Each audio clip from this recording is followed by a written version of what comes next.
Well, hey there. How you doing? Dave Fennoy here. Another Wednesday, another Ask Dave Fennoy Anything. It is 6 p.m. Pacific, and here we are. So, how's everybody doing? And, I see some hearts going, and I'm looking for your questions. Reminders, if you are interested in voiceover training with me, davefennoy.com. You just click on the Study VO tab at the top, and you can book yourself for 1, 5, 10, hell, take 1,000. No.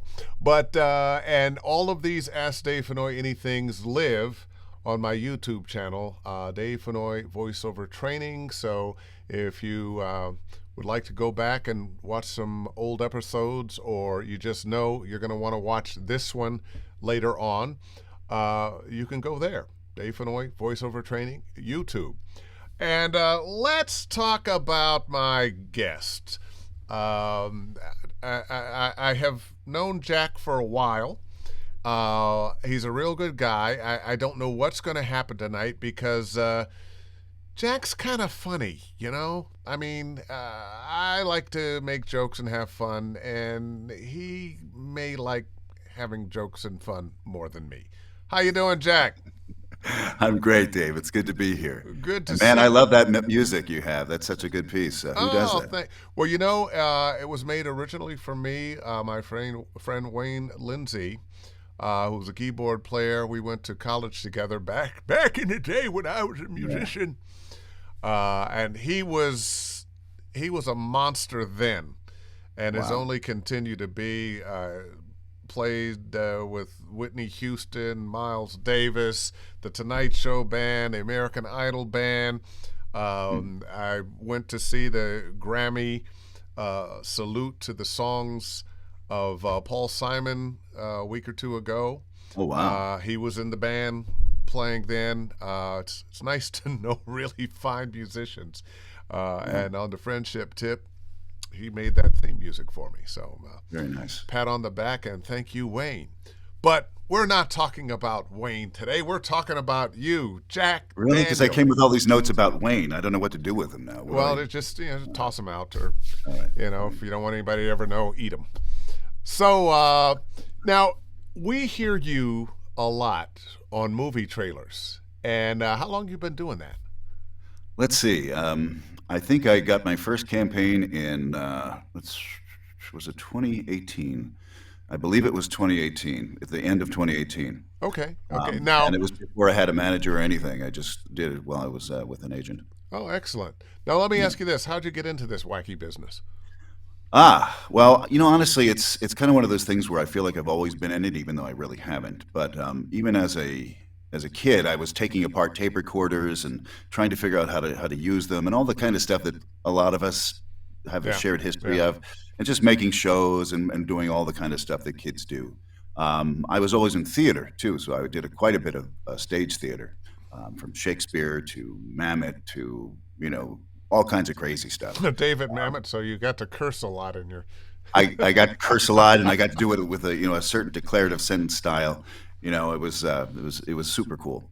I also did some film and TV, but I also did sketch comedy. I was in a traveling sketch comedy group out of San Francisco for a while. That was super fun. Some very talented guys.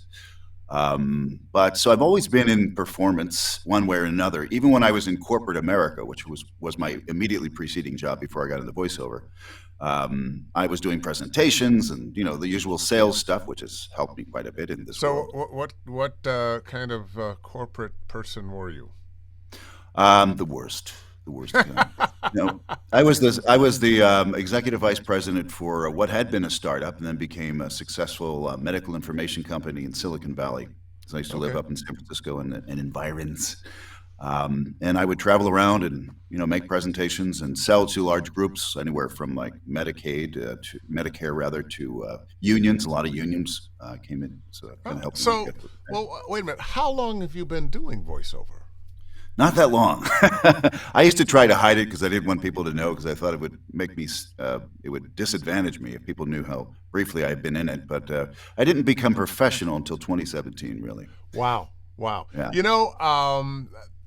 The amount of work you've done, especially the trailer work you've done, I would have given you another, 5 or 10 years in this Yeah, business. I would have thought so too, Dave. So Honestly, I now, expected it to take a lot longer. but I'm going to tell you the fact that your success and notoriety is fairly recent, because we're talking 5 years. Yeah. And a lot of people think, oh, I'm going to take some voiceover lessons and I'll make a demo, and then by the next year I'll be working all the time and life will be wonderful and I'll buy my Ferrari and all of that. And that's not how this business really works. Every now and then somebody comes along and they're lucky or they're talented, the stars align and things happen. But how did you get your interest in voiceover? Did somebody tell you you had a great voice, or you just said, hey, I opened a magazine and you saw the lazy kind of a man's way to combination. riches? Actually, it's funny. Even when I was a freshman in high school, I remember my English teacher, Mrs. Polson.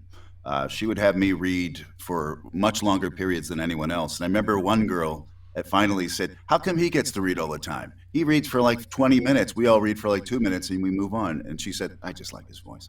Yeah. And so that was that. She had a crush on you. Was this in Florida? Well, I probably had a crush on her too, but in Florida. No, this is back in New Jersey. I was also in radio when I was younger, kind of alternative music. Really, really enjoyed that. Not only was I doing DJ, but taking the DJ role with everything from cart machines and all that fun stuff. But I did a lot of production work too. I was really into making spots like the PSAs and the commercials and doing spots for other people because I just loved it. I really loved producing stuff and mixing all the stuff and doing crazy voices and all that. So it was really fun for me to get into all that. So that part's always been with me. Then when I got to, I think it was around 2014, I think I saw the movie In a World. Joe Cipriano. Are you in that movie too? No, damn it. Really? Oh, I'm I don't know how surprised they you're not missed me, in. but I'm not in it. But you are in the famous photo with Joe and Don. Oh, yeah. The and top Ashton Smith 12 and all the other voices, Yep. promo Yep. voices, male promo voices in LA. I love that picture. It's so cool. Me too. I got it sitting back there. You can't see it real well. It's I'll throw it in post. no, but it's, every now and then I walk past and look, okay, yeah. Yeah. I'm pretty cool. I'm okay. Yeah, I'm all pretty right. cool. I'm all right. No matter what happens to me, I got this picture. So I've got this picture. That's right. But what I did is I started playing around a little bit just with myself. I should probably edit. Can we do that in post too?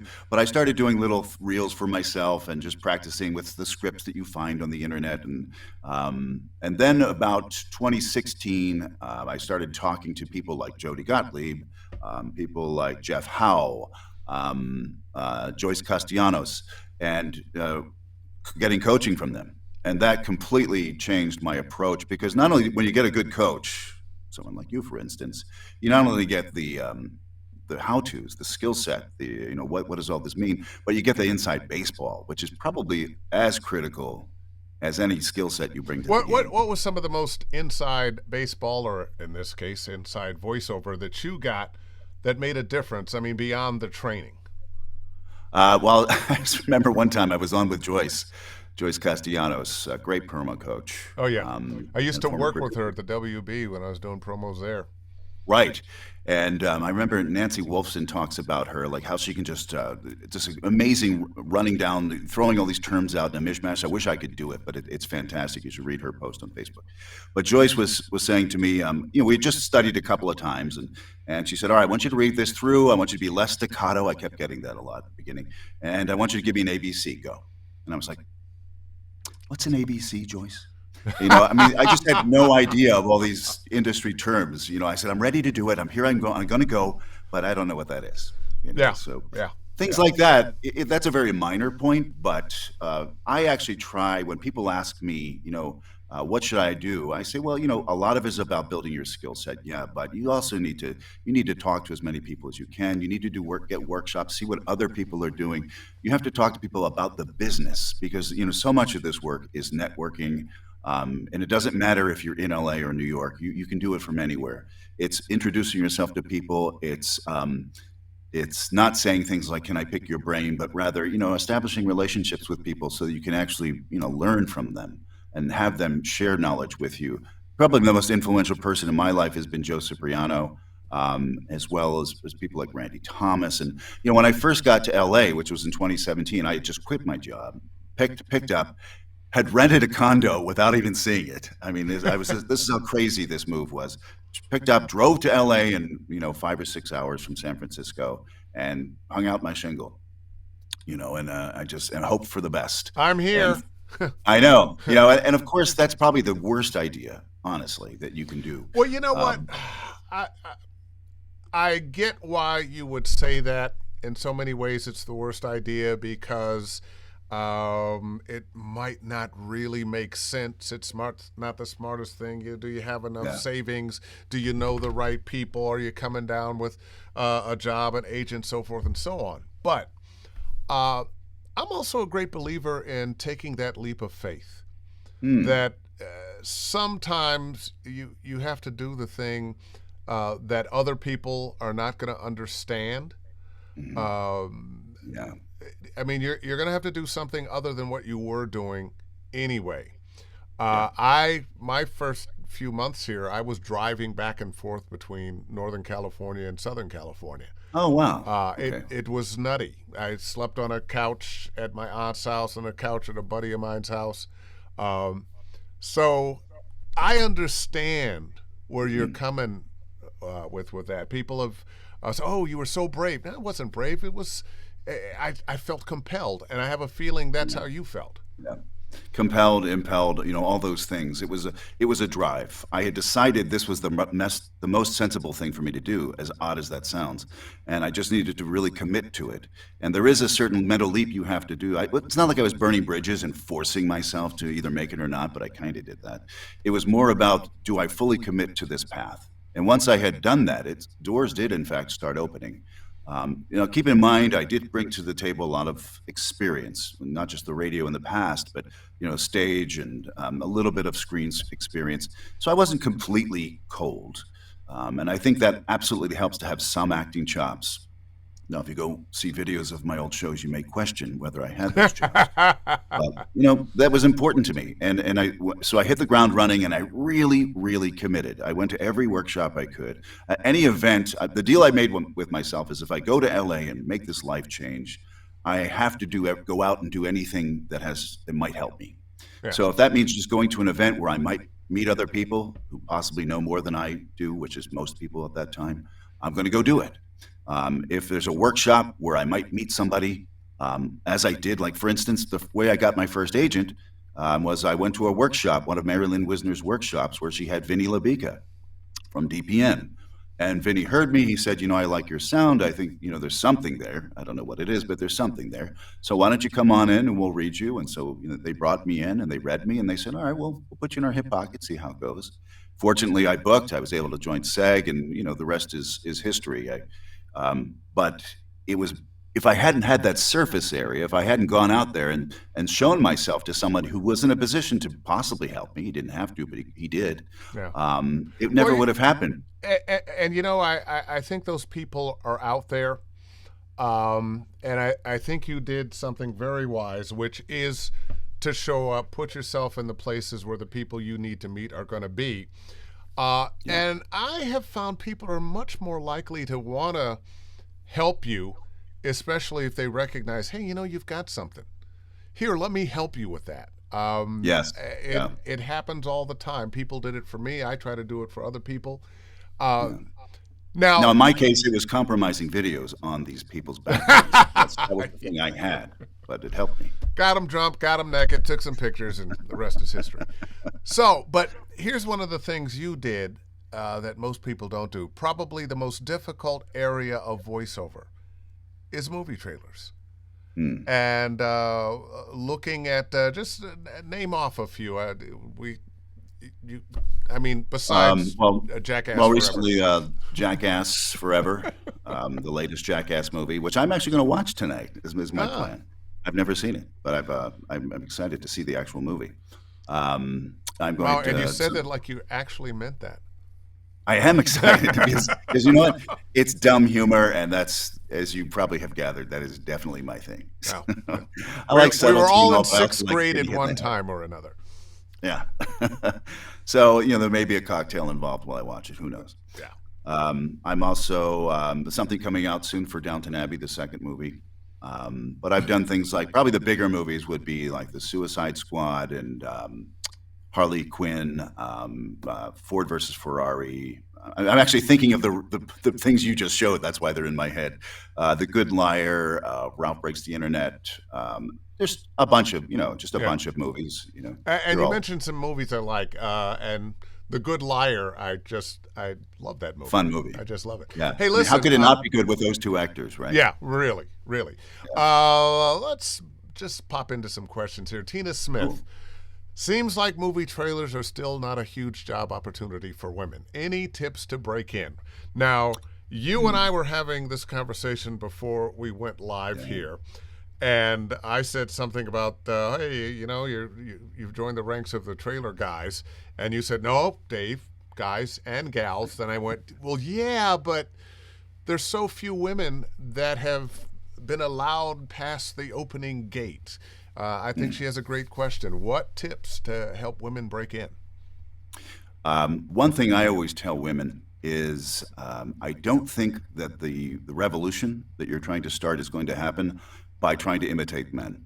I don't think that a woman's version of a male's read is going to be the thing that makes it more interesting. The thing that makes it interesting is, yeah, you have to have some gravitas because that's important. This is an event. You're sharing something important. You have to have authority, okay, but authority and the male and female versions aren't necessarily exactly the same thing. Authority, that mantle can be a stern thing, it can be a gentle thing, but it can be authoritative both ways. I think it's going to be finding your own thing, and I know that sounds vague, but I truly believe that. People like Debbie Harada, who I always point out as an example, she's not just a promo queen. She's also somebody who has done serious trailer work. And I think it's because she is one of those people who can do that. She has this quality of authority. Now, if you just talk to her, she's the nicest person in the world. For instance, Scott Rummel, you just talk to that guy. He's a king of trailer. But if you just talk to him, you think he's just a regular guy. There's nothing in his... Well, you know what? He is a regular guy. He is. You're right. Scott is as regular, and I mean that in the most positive way possible. He's not full of himself. He's, I think of the late Don LaFontaine. He knew who he was in the business, but he too was a regular guy. Yeah. And there's a guy who worked and worked and worked to get where he was. I mean, he often tells that story where, when he finally broke through and he was in a room with all the execs, and they said, wow, that was a great read. Where have you been? He said, I've been here for 10 years struggling. You just didn't know I was here. You hadn't heard of me. But that's what happens. But to get back to the question, I'm sorry, I've forgotten. What was her first name? Tina Smith. Tina Hay. I really think that, first of all, just as it would be for a man, you have to lay down the foundation of skills. Trailer is a very specific set of skills. I'm not going to do a Liam Neeson, but it would be a really good moment to do one. And it involves a lot of subtlety. You think you hear a certain read on, you hear Gabe Kunda, and he has that sort of very flat read that he can do so perfectly, which is one of the reasons you hear him so much right now. He has kind of nailed that flat but modern sounding, very modern sounding, cool read. That's a skill. If you just heard him speaking into a mic, you might think, I don't get it. I can do that. But there's something he's doing which is very difficult. It's within a window of maybe 10% of dynamism and conveying subtleties that's connecting with the people, the studios, with the people cutting the trailers, and then with us as we see these trailers. That conveys the authority and the coolness and the excitement, to the movies. He's mastered that in a very young age. I think he's only 30 years. Is he that old? I met Gabe. I was at a convention. I don't remember. I think it was a Comic-Con type convention in Dallas. And he was from Texas, and he came to say hello. And I remember he asked me to listen to something. I was like, oh, yeah, move to LA, man. You come on. You're going to do okay. Yeah. And he certainly has. He's a very talented guy. Does killer African accents because of his parents. Oh, I didn't know that. Yeah. Okay. So he's working. He does trailers. He does commercials. He Promo. does games and animation. Just a He doesn't not do anything. As yeah, far he as I doesn't know. not do anything. Yeah. Plus, I understand he's quite a good musician. So, but other than that, I don't As think singing, he's a great singer. You know what? He probably plays an instrument too. Probably. He's one of those people that if he were in a room and there were instruments around and a microphone and he sang and he did voiceover and he played, we'd all kind of go, oh well. Yeah. I might as well retire. Yeah, and to get back to the question, there's not a lot of trailer training that you see out there. But Richard Redfield, a guy who's been in the business for decades, has cut some of the biggest trailers you've ever seen and is considered one of the great innovators of trailer. On the production side, he's not a talent. Oh, actually, the odd thing is he actually has gone to finish on some trailers by scratching for them, and Yeah. they took his voice. But Richard is probably the most prominent trailer teacher right now out He there is who's the actually in the most, yeah. business. Yeah. So Yeah. I would recommend doing his workshops, which he holds like once every couple of months, and they're And you know online. what? And I need to get Richard on. yes, Because be a fascinating he show. is the possible open door to this area that so many people have knocked on, and Yeah. it just has stayed closed because it is such a specific and subtle read. It is. Let's see, I got another question here. J. Horace Black. Hey, Jack. Hey, what's up, Jay? Great to see you on the show today. You had just finished with Joe Cipriano Weekend Intensive when we met at George and Dan VOB's filming of their show. May have been back in 2017. Yes. You're an inspiration. Keep doing what you do. Oh, I well, that's I very remember nice. that very well. Yep, Jay and I were in the audience watching VOBS, and I was doing that because that was one of those cases where I was trying to be a part of the VO world. So I would show up there and help them field questions from the online audience, and I got to meet so many people who were in the voiceover royalty as they came through the show. So that was another example of trying to find a way to have surface area with people who know things. But I remember that, Jay, because you're right. I had just that particular promo weekend. Joe was doing this thing called Promo Masters, Yeah. and I was by no means a promo master. But Joe said, you know, we did a consultation, and he said, you know what, I think you have enough potential that I'm going to let you do this, because everyone else there, like Dan Nachtraub, and I know Anthony Mendez did one, and a bunch of other folks, Chris Rice, they were all there because they were actually in the world of promo and had been doing it for years and years. I was kind of a lucky guy who got thrown Yeah, you were in, a but newbie. I was a noob. He's got a nice And- voice, and I don't know. He might do something in this biz. And he's really good at fetching coffee, so let's just have him come. You know, we'll make him pay double. It'll be fine. But that was fantastic. I got to meet a lot of people, including the first person who owns a trailer house, Brett Wynn of the Refinery. We talked, and I said, listen, man, if there's any chance I could ever do some scratching for you, I would really like to do that. And he says, listen, I like your sound. You did a good job with the reads. We'll try you out. And so we did that. And that's, after a while, I actually ended up finishing on my first couple of campaigns, which at which point, all of a sudden, the trailer managers became interested in me because I was taking money from them. from their doing a clients. campaign. Let's just pull you in Might as so well we bring can 'em get in. that money Yeah. you're taking from my clients. You're I'm not taking saying from the them, but you ain't player- gonna take it from me. I'm not saying there wasn't gunplayer threats. You know, Once again, you had the pictures.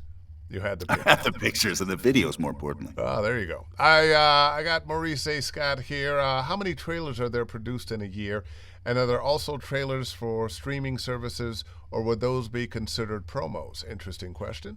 It is a good question, and Maurice, I got to tell you, was a fantastic. You know Maurice. Yeah. He was in VO Atlanta. He took my.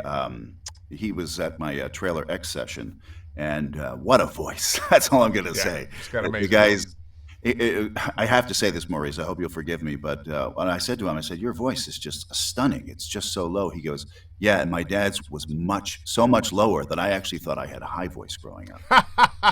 That is crazy to me, because if you hear Maurice, you'll think, Yeah, "Whoa." it just rumbles. Makes down. James Earl Jones sound like a tenor. I mean, the guy's got a low voice, but he's also can read, and that's the other thing. So he's a very talented man. But in terms of your question, there are so many trailers produced in a year. I can't even give you a rough number for major motion pictures, which I think is what we're talking about. Um, Gosh, I'm trying to think, like during the busy season, how many we see. But there are just, I don't know, hundreds. I Yeah. don't know what the actual number is. But Sorry. you know what? There aren't as many trailers produced now as there used to be. In the days of a Don LaFontaine, there were more trailers. There has been a period where we have seen a lot of movie trailers with no voices on them. I should put it that way. Yes, yes. Yeah, and trailers often mean that you just say title and tag. I might just say, title of the movie, rated R, Yeah. or in theaters Friday. And, And that's it. and yet the money spends the same. Money spends the same, but I really hope that there is a comeback where there's more voice, and I have done some like that where they were actually played in theaters, which was very exciting to Well, actually hear it on Dolby. I tell you, the door that it also opens for you is drama promos for television. Once again, I got to go back to really the creator of the read, Don LaFontaine, Yeah. who, because he was killing the game in trailers, suddenly the networks Yes, wanted they all him. wanted. They Yep. wanted that voice on their TV dramas. Yeah. And he was able to work at CBS and ABC, Yeah, which is crazy. which is I know crazy that. because they ordinarily don't do that. No, that's it was like you were Ernie Anderson, you were ABC. That was it. But now it's everybody works for everybody. I mean, I've worked for every network, and it's not like I'm the voice of any network because there's no real voice except probably the person Well- who's closest would be NBC's. I'm drawing a blank. What's his name? Not Dorian. Dorian Harewood. Dorian Harewood, who does all their drama.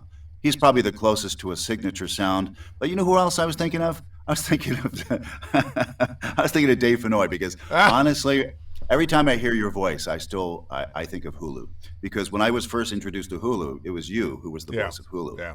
And so every time Hulu comes on, I'm expecting to hear you. But of course, now they don't have a voice. And that was one of the best gigs ever. Still, I wake up sometimes in the middle of the night crying that it's not still there. But Hey, you know what? It's just like sales. If you're not losing accounts, then you're not in the game. There you So go. it's There fine. you go. Yeah. Hey, a comment here from Erica J. Really appreciate your comments on women in trailers, Jack. Yeah, I mean, I didn't say a whole lot, but I appreciate your appreciation. But truly, I want to go back to train yourself up, listen constantly. Go to the manager websites. Jason Marks, Jason Helsner, Paul Whitner, Debbie Cope. Listen to all the people on the rosters, the women, but also the men, and see what is working. And compare them to 5 years ago. A lot of your business is listening to other people and seeing why they work. I know you and I have talked about this, Dave. When we don't land a job, whether it's promo or a commercial, and we hear it online or on the air, and we're either like, "Huh, that's why," or we're like, "Oh yeah, it's much better than what I did." So it's Well, never in and between. I try to, and when I have that, Yeah. reaction, I try to make that a lesson. Correct. For some reason, this is the voice that was chosen. I might not understand why, but there's a reason. So let me let go of that and try to figure out now what was on their minds. What is it that this person is doing that they like? What is it about them that's working for what they're doing? I remember as we were first getting away from the big voice guys and I haven't read the copy before. I just picked it up and I'm reading it now and I'm putting a song to it. As we were moving from that to quieter reads, to more storyteller, to sharing information as opposed to telling and selling. But that's where we have gone as a country and in advertising. And if you can't get with that, you're gonna have some problems. Yeah, yeah. The world's not going to come to you. No. You adjust to what they need, and find the beauty in that. Oh yeah. Just find the fun in expanding your range a little bit. I had this idea of what I thought I should sound like before. Now I just, that I am instructed on what my sound should be. I What bring did, something to the table, but it's that marriage of what they need and what I can bring that sometimes results what in did you something that think works. you were supposed to sound like before? Oh, the big voices from my childhood. Yeah. The Ernie Andersons, who I still think was a great announcer. He was. He was. Yeah, because he had fun, and there was something about having a recurring voice for a network that just made it exciting, and it made it like its own thing. I love that it's more splintered because there's more work for people now. But at the same time, there was something to that. So I'm sure that we'll revisit that in different ways as we go forward in time. Yeah. But can I quickly go back to Maurice's second half of his question? I don't want to leave it hanging. Oh yeah. He did mention the streaming thing. Are those considered trailers? So we have so many streaming services. Amazon. If it's a movie produced by Amazon, it's a trailer for sure. If it's a movie produced by HBO, of course it's a trailer. And I've done movies that have only gone to streaming, such as say The Witches. I did the campaign for that, which with Richard Redfield actually. He was the producer on those, or the Predator, as they say, producer editor. But more like if it's a show on Hulu, it might sound like a trailer, and it might have trailer qualities, and it might be a trailer read. But it would be probably considered more promo. But it's becoming a hybrid. When you listen to Yellowstone, Mike McCall's Yellowstone on Paramount, it sounds like a trailer, doesn't it? Yeah. He has a very flattish delivery. Has a lot of gravity, but it gets the job of a promo done. So, well, once again, as you mentioned, hybrid. I got to go back to Don LaFontaine. From movie trailers to drama promos for the networks, and that read, although it's altered a little bit and it's expanded a little bit, it's still pretty much that trailer read. It is, and I think the trailer read has really infused itself into the promo world. There's still like coming up tonight, that type of thing. That's always going to have a place, But especially with comedy night. we hear that more on the comedy read. Yeah, absolutely, because it's fun, and gosh, don't we want to have fun? And of course. it's almost like they're two different worlds. As a matter of fact, they are. One's drama, one's comedy. Right. But that thing you hear on the comedy read is more, hey, just a guy or just a girl. Hey, we're doing this thing, and hey, it's a lot of fun. Yeah. Yeah. But that trailer thing where we get serious and we.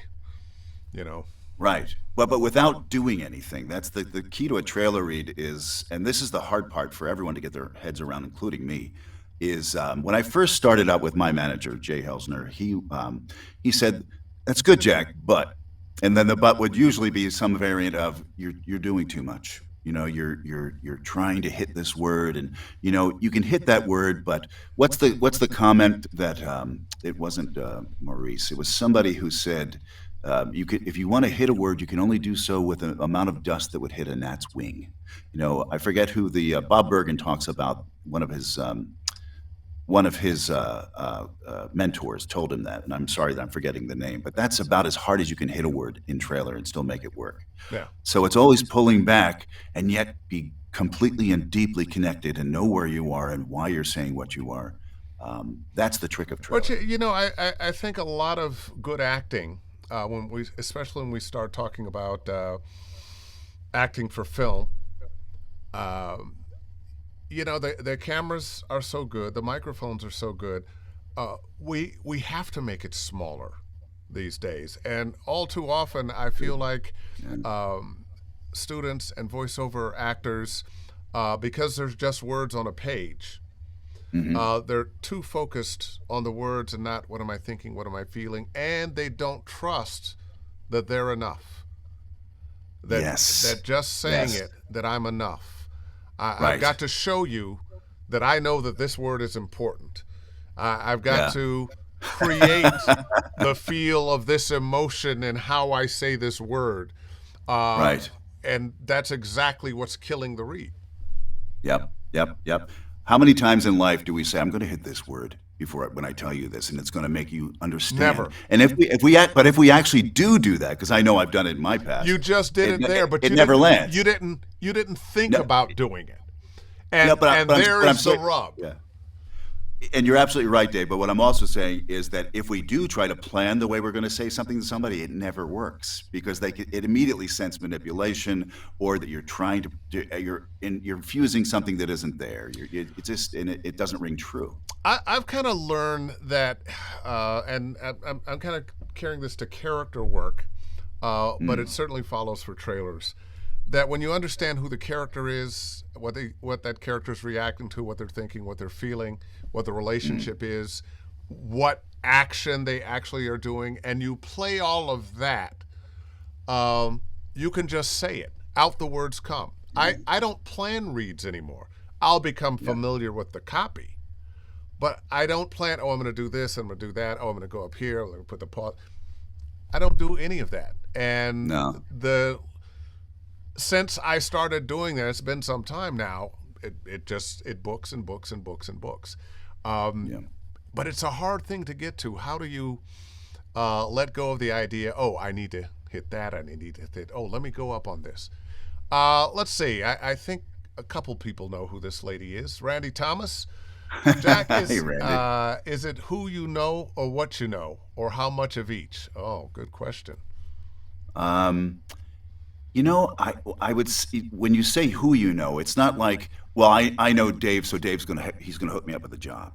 It's more like, I know Dave, so Dave is gonna help me understand something about this world, either about the inside baseball part of it or about the craft itself.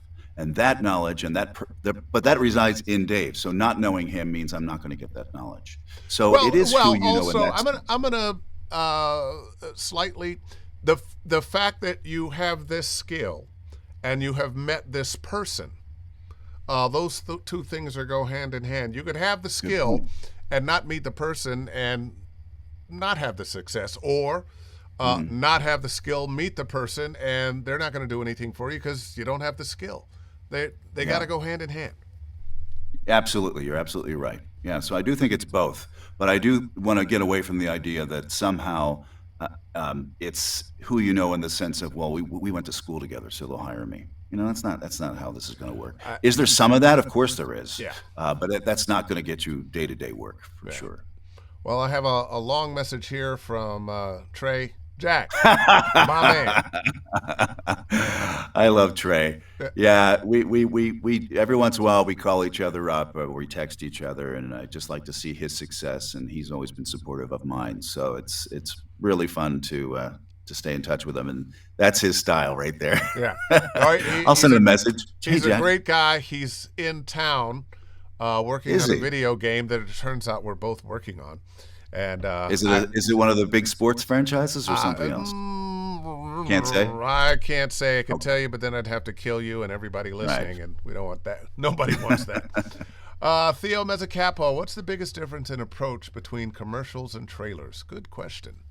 It is. In both, there's the necessity for truth, but the truth comes out in different ways. Trailer's very stylized. I mean, if you separate a trailer read, it's rarely going to seem like somebody's just saying something like that to you. Nobody says in theaters Thursday like that to you unless you think they're really creepy and you kind of start backing away into a bush. But it's stylized for a reason. It's because, for one, you're counterpoised to all this action and actors speaking lines on the screen. You can't be in the movie with them. You are pointing to the movie and showing the movie. But if you're in the movie with them, then you're competing with them.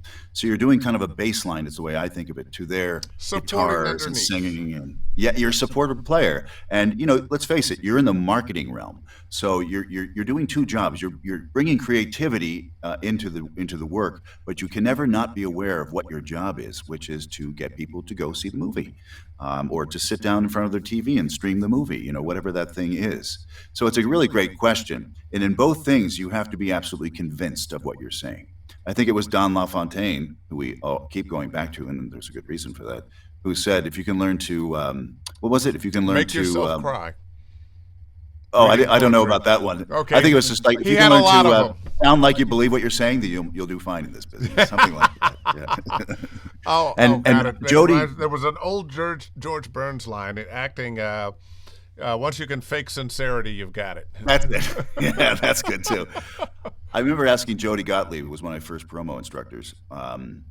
So what was it like to work with him? Because of course, I never got to meet the guy, so I'm really curious. And she says, the thing about Don is, no matter what he said, I believed it. And he's talking about work in the work. Yeah. He said, whenever he said something, I just believed it. And I'm like, wow, because she's kind of a hard ass, when it comes to when you're working with her in a good way, I would say. But she doesn't pull punches, and so for her to say that means he really did have something special. Well, let's see. I was looking here at some of the comments, and sometimes one of the hardest things for me when I'm doing this, I'm listening to you, and I see Randy Thomas comment here. Scott Rummel said he learned it from his sensei. Can you guess who that was? And I'm like, learned what?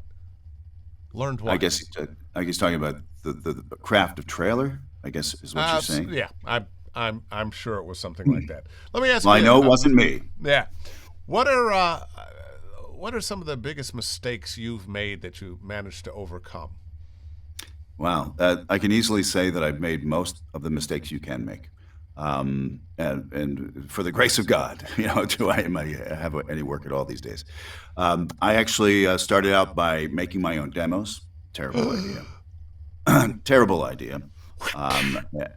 It's just I thank God that they were never heard by an agent. Because but I started going on the pay-to-plays, and I was doing the usual stuff that people do these days. Did I book work with them? Yeah, but when I looked, I actually had promised a few people I will play the demos for them someday.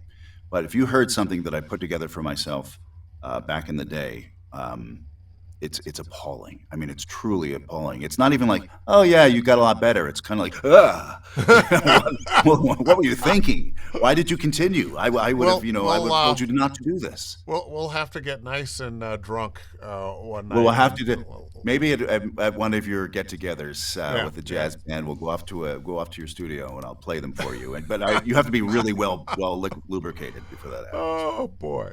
Let me ask you this, because lately there are a bunch of pet peeves I have about the business, and especially the process of auditioning. You got any pet peeves? And you might not have some that I have because you haven't been in it as long to see how much things have changed. I have a problem now with so many auditions, and they just say VO and your name, and you attach it, but then you have a few more auditions that day, and guess what? They say VO _ your name, and your computer doesn't like that. No. Yeah, my system is simple. I just every month or so, I just flush all my auditions into an archive, which is a subfolder of my auditions folder, because I keep them all. And that way, as the new names want to take over those same spots, or if I have one that was yesterday and it was just narrator _ Jack Daniel, I just put /old on it. So I just keep it in that same folder. Well, I understand it's a pet peeve, but it's it's a small thing. We got to get by. I'm getting past it by I'll make two files, the one they asked for, and one with actually the client name, because from time to time I want to go back and hear what that sounded like, that thing that you booked. I know for me, especially video games, you played a character, it's a different voice than your natural voice sometimes, and you don't remember, oh God, what did I do for that? I don't remember. So if I have the file there, but I was thinking about that the other day, and it was driving me nuts, and I was wondering if anybody else had the same issue, and clearly you got to keep everything, because I just did a pickup yesterday for Jackass, and I haven't done that campaign for, I don't know, 3 months or something, but it was for the UK, and they just needed some tags, and I was like, okay, I remember that read, but do I really remember it? No. So I have to play it a few times.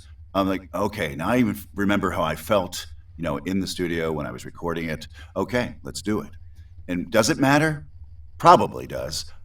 Would they have taken it if I just laid down what I thought it was? Yeah, they probably would have.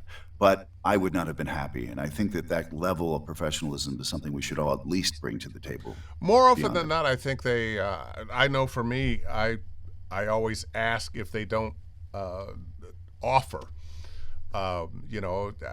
There's characters I've played for a long time, but I still, let me hear the reference. I think I know, Yes. but Yes. let me get right back in there. Dave, just quickly too, is like when you're in a session, let's say that you've been doing this promo campaign for, months, and they'll say, if they offer to me, and I might have listened to it right before the session just to get myself in the right place. If they say, do you want to hear it one more time? I always say yes. Yeah. Just because why not? If they're Yeah. offering, and it will help everyone get in the same place too. So, yeah. Let's see, what do we got here? Terry Briscoe, it's so hard to do script analysis and make it sound natural without emphasizing the main words. And actually, I think just the opposite. I think if you don't do the script analysis, you have nothing to really hang your thoughts, your feelings on, and therefore you are trying too hard to give meaning to these words. But if you, what am I reacting to? What was I thinking? What am I feeling? Who am I talking to? Right. Where am I in relation to them? Am I walking down the street, or am I on the phone? If the more I can put myself in that place, the more I will just say it, as opposed to try to formulate it. Or read yourself into the line. If it's sounding artificial for whatever reason, because you're emphasizing words or just because it's flat or robotic, then have someone in your head or say it out loud, ask you a question. Or if there's something you could have said right before that, then say that thing and then let it lead you right into the thing that you're going to say. So you're either responding to something or you're at the end of a train of thought. So but don't leave it on your audition. No, do not leave it on your audition, please. Or you will get deleted. Let's see, Erica J. I had a prefix to the file name. This is just for me. You don't care about this stuff. I had a prefix to the file name with the brand project name immediately after I send it. That's what I do, but they're driving me nuts with that. I had a day yesterday where I had several of these in a row. And you've said it, but now my computer's going, well, wait, why are you doing another file name? And so it would add like VO Dave Fennoy 2. Yeah. 3. And that's not what they want. Michael Glover. If I could also, but in promo and trailer, you name your own files. So it's really what system you want to use. So if I want to do a pickup, then what if they're changing copy all day long? What if they say, okay, this spot, we just changed another line. Okay, fine. I just changed another line. So what I do is I say, I put the word PU, pickup, the date, so I always know when the pickup was done, but also just maybe a couple of words that let me know what was different about this one, as opposed to number 1, number 2, which tells me nothing. Yeah. So little indicators like that can save you a lot of time later. That's so true, because I get the same kind of thing, and okay, it's pickup, this project, so forth. Anyway. Because you won't remember if you don't label it. That's what I always think. Yeah. Michael Glover, yes, the file naming. I'm not alone. You're not alone, Dave. I must get in the habit of changing the name before I file it away. Yeah, there you go. Wait a minute. Wait, there's more. I agree, Dave, but everyone always says you got to do the script. Okay, well. To that point, Terry, I would say this. It's what you want to do is get to the point where that script analysis becomes almost reflexive, almost like an intuition rather than something you're artificially imposing on the script. That's what time and reps get you. So the more time you spend with each script, you do the analysis because you've got to ingrain that into your muscles. But then it starts to become something you can do by reading it and saying, I understand. I liken it to learning to play an instrument, learning to play a sport. If you're playing an instrument, you're running those scales and arpeggios. Yep. You start slowly. Yep. And you get them accurate, and then you can play faster and faster. And after a while, you're not looking at the fretboard or the keyboard or at your fingers on the saxophone. Right. After a while, it's just a feel. Same thing with a sport. Oh, you're going to play tennis. Oh, rack it back, follow through, low to high. You're telling yourself these things. But after a while, it becomes natural. You're not thinking of that. You just do it. Absolutely. And I think it's very much the same thing. And the more you force yourself into familiarizing yourself with the script, doing the script analysis, the more it's going to become second nature to you. Absolutely. I couldn't agree more. And I think the musical analogy is the most apt to me because, you start off there, you're fingering, and it's all technique. And then you get to the point where it's all feel. But you have to keep going back and practicing technique as well. Or, you start to lose some of that. You start letting your fingers fall off in here or whatever. It's just, this is technique, but it's feel. But you can't just let one go once you think you have mastered technique. Yeah. You'll always be working on that part of it. All the best athletes still have coaches. That's right. That's right. Look at golf. Yeah. I mean, some of them have 3 coaches. Dig it. J. Horace Black. Jack, what's your mic chain? Are you using the 416 most of the time or more of a V13 mic?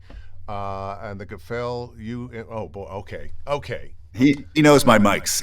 That's why he's asking these specifically. I'm actually, if you look here, I'm actually using a Sennheiser, but it's the MKH 50, which I have decided I like better than the 416. So I've actually moved on. Now, why do you like it better? I just think it has a richer, fuller sound. I find the 416, while it's great for presence and it's great for capturing high end for those of us with deeper voices, as you know, Dave, it's slightly sibilant as well. But I kind of feel like it's naturally compressing facility that's built into the mic sometimes leaves a read sounding a little flatter to me. So this is which one? Which one? The 416. This is the MKH 50, which costs about the same. Also Sennheiser. Slightly later in their production run, slightly different job it does. It's also not built to be a location mic per se, but you know where I got this one fairly recently because I was doing some ADR at one of the great studios in Burbank. For the upcoming Elvis movie, where I was playing, guess what? An old-time announcer. But they had these mics, these MKH 50s in all the studios, and we were under COVID rules, so everyone was in their own space. And you stole the microphone. And I stole the mics. No, but I was like, immediately after that session, I thought, I'm going to buy one of these. I just love it. And I also use a 103 for sometimes for narration and some commercial work, but I actually end up using the MKH 50 for almost everything these days. You're gonna force me to try one of those. Yeah, absolutely. I'll bring it over. You can check it out. Okay. We can come over here. Well, I got a couple 416s. I might just, sell one and or trade it out or something. Well, don't get me wrong. I keep the 416 because that's what I travel with. So if I go, when I was in Atlanta with you just recently, that was in the hotel room, and that's what I was working with. Okay. Because it's a tank. I mean, the 416 is a tank, and anybody can EQ it. And for sound rejection, off-axis rejection, I think it's probably the best. So in a bad room like a hotel room, it's a fantastic mic. But I find this sounds better in my booth. Okay, well, I'm going to cover it up again here with me.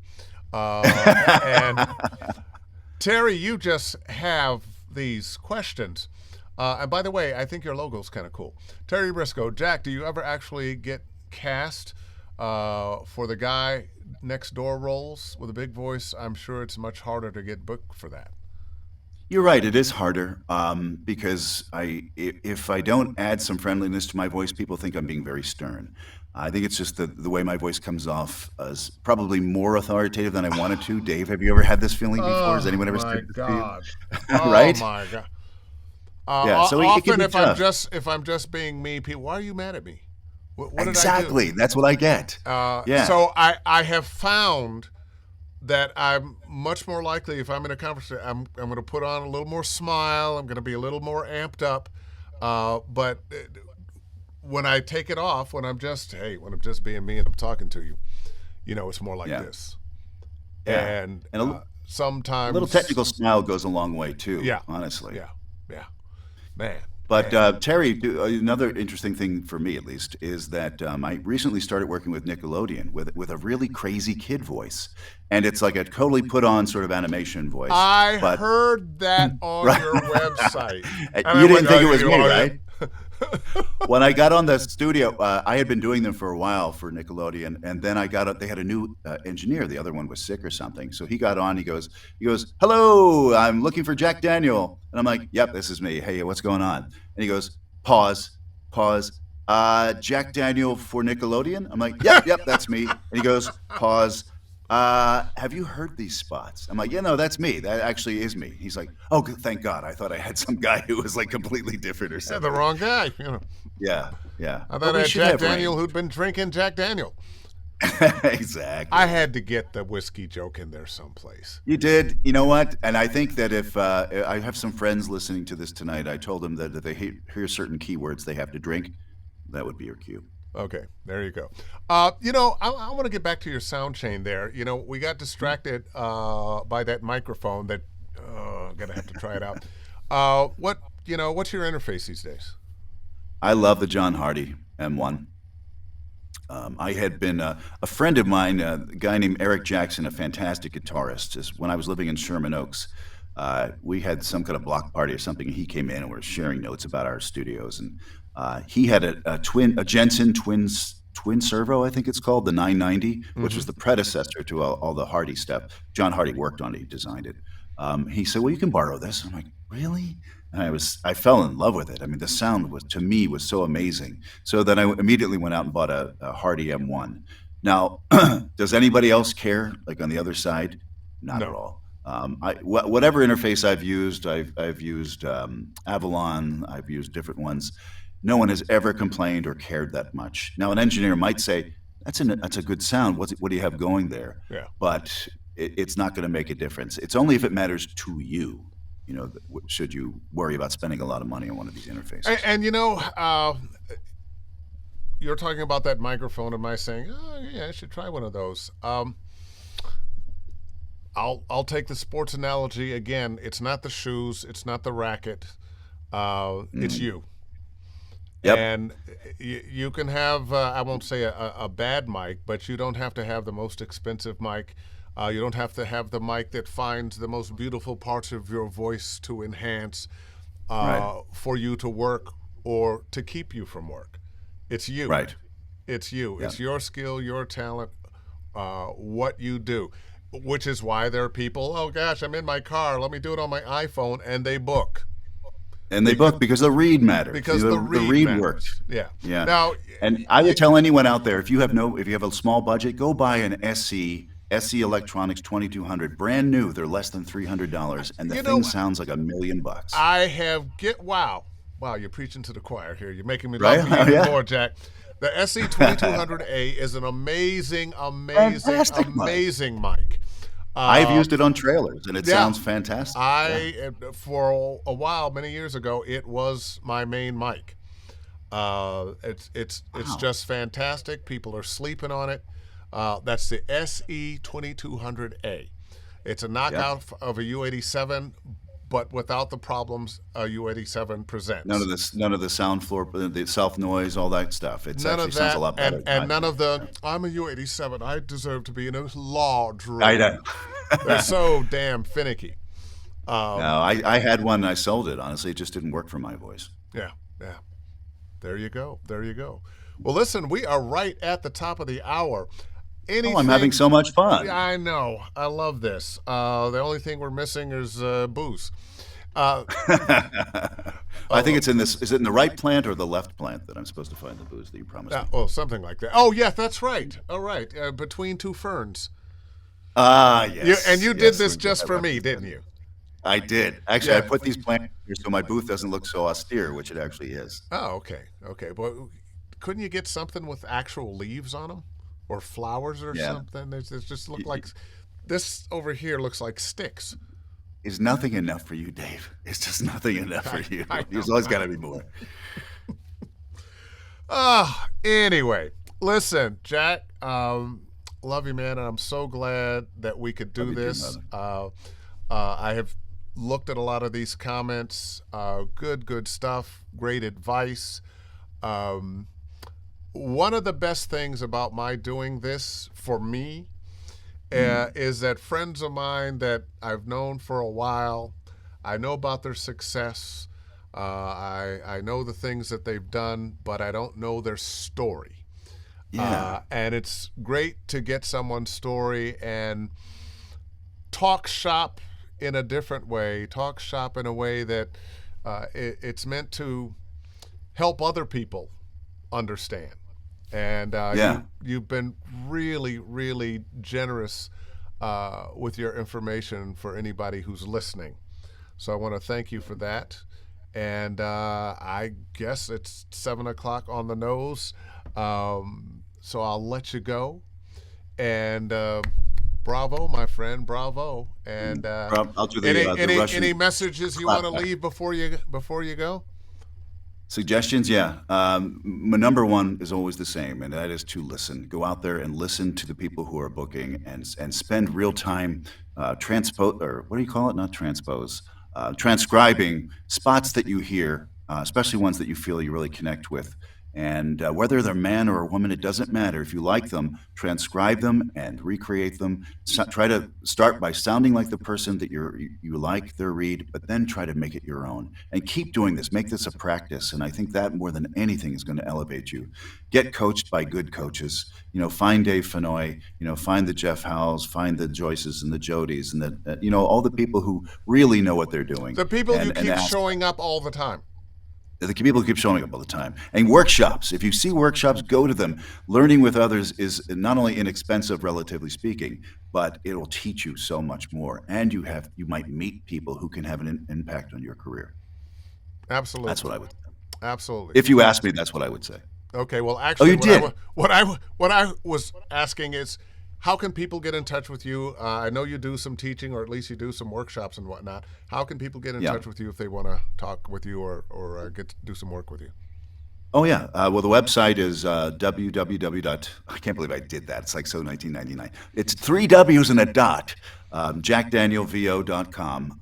There's no way to get in touch with me there, but you can actually reach out to me via email. Use Jack at voiceofjack.com.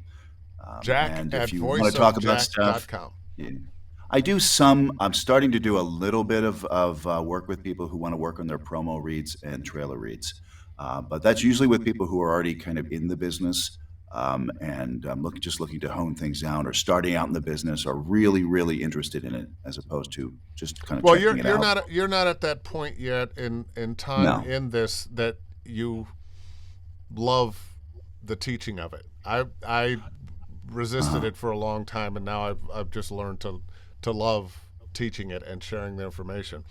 But Jack, I'll let you go. It's been a pleasure. Real pleasure, Dave. I'll see you at dinner or a bar or backyard jazz or something. I can't wait for the next backyard jazz. All right. Take care. All right, brother. Jack Daniel, everybody. Great guy and so much wonderful information. It's 7:03, and I'm actually supposed to jump into something else right about now, but thank you for joining us. Another Ask Dave Fennoy Anything. If you're interested in coaching with me, davefennoy.com. Click on the Study VO tab. If you would like to watch other Ask Dave Fennoy Anythings or this one, go to my YouTube channel, Dave Fennoy Voiceover Training, and that's where they all live. And I'll see you next week. In the meantime and in between time, book something.